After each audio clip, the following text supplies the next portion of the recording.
Jolly stood quietly inside his small apartment, staring at the eviction notice in his hands. The paper felt heavier than it should have, as if it carried the weight of his entire life. As a single father, everything he did was for his son, Leo. He worked long hours, pushed through exhaustion, and sacrificed everything just to give Leo a better future. But a few months ago, everything changed. A serious injury had forced him to stop working, and no matter how hard he tried, he could not keep up with the rent anymore. A firm knock echoed through the apartment. Jolly took a deep breath before opening the door. Standing outside was Clara, the landlord.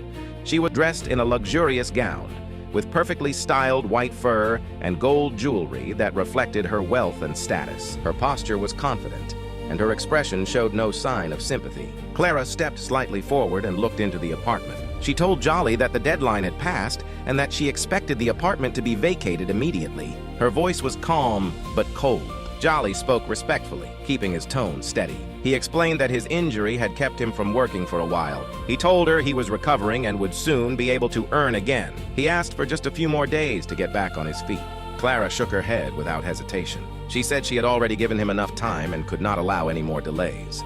She reminded him that business decisions could not be influenced by personal stories. Leo stood nearby, holding tightly onto his small backpack. He looked at his father with fear in his eyes, trying to understand why they were being forced to leave. Jolly gave him a gentle smile and reassured him that everything would be okay. But deep inside, he was not sure how he would make that true. Soon, their belongings were carried outside. Boxes were placed along the sidewalk as dark clouds gathered overhead. Rain began to fall, slowly at first, then heavily. Clothes, toys, and memories were soaked within minutes. Clara stood under an umbrella, watching the process with quiet impatience. To her, this was simply another eviction, another tenant who had failed to meet expectations. Jolly carefully lifted another box, trying not to strain his injured body. As he reached forward, his sleeve rolled back slightly. Clara noticed something unusual. There were burn scars along his arm. They were deep and uneven, clearly the result of something serious. She paused for a brief moment, but quickly dismissed it. She assumed it was part of his past and not something she needed to concern herself with. As one worker lifted an old photo album, it slipped from his hands and fell into a puddle. Clara glanced down at it casually, but then her expression changed instantly. The photograph showed two young children wrapped in blankets. They looked frightened but safe. Clara's breath caught in her throat. Those children were hers. Her hands began to tremble as she picked up the photograph. On the back, there was a date written in faded ink. It was from 5 years ago, the night of the fire. Clara's mind rushed back to that terrifying moment. Flames had consumed her home, and thick smoke had filled every room. Her children were trapped inside while she stood outside, completely helpless. She remembered screaming for help, but no one dared to go in. The fire was too dangerous, until someone ran inside. A man pushed through the flames without hesitation. He ignored the risk and disappeared into the burning house. Moments later, he came out carrying both children. They were unconscious, but alive.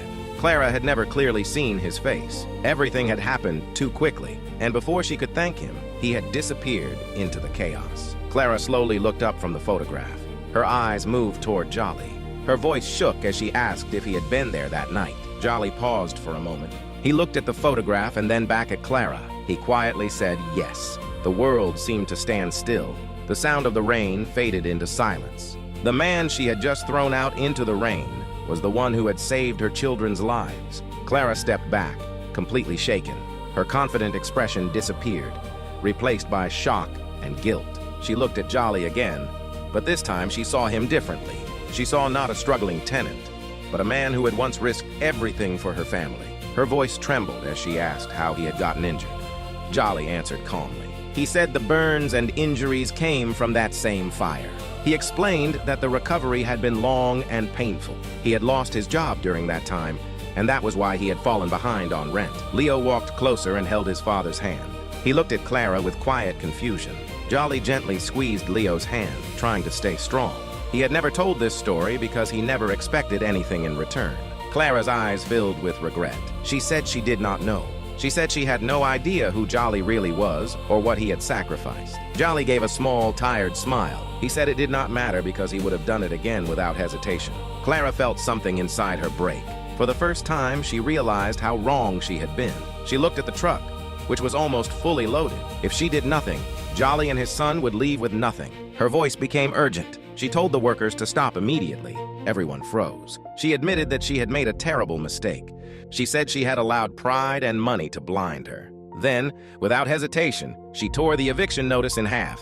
The pieces fell into the rain and disappeared. Clara told Jolly that he could stay in the apartment for as long as he needed. She said there would be no rent until he fully recovered and was back on his feet. Jolly looked at her in silence, unsure of what to say. Clara then offered him something even more unexpected. She offered Jolly a job managing her properties. She said she needed someone she could trust, someone who truly understood responsibility and sacrifice. Jolly stood there, overwhelmed by everything that had just happened. Leo looked up at him with hope in his eyes. After a moment, Jolly slowly nodded. The rain began to soften, as if the storm itself was finally fading away. Clara took a deep breath, knowing she could never undo her actions, but grateful she had been given a chance to make things right. Weeks later, everything had changed. Jolly was working again, Leo was smiling again, and Clara carried a lesson she would never forget. Sometimes the person you overlook is the one who has already given you everything. Like this video, if you believe true kindness never asks for recognition.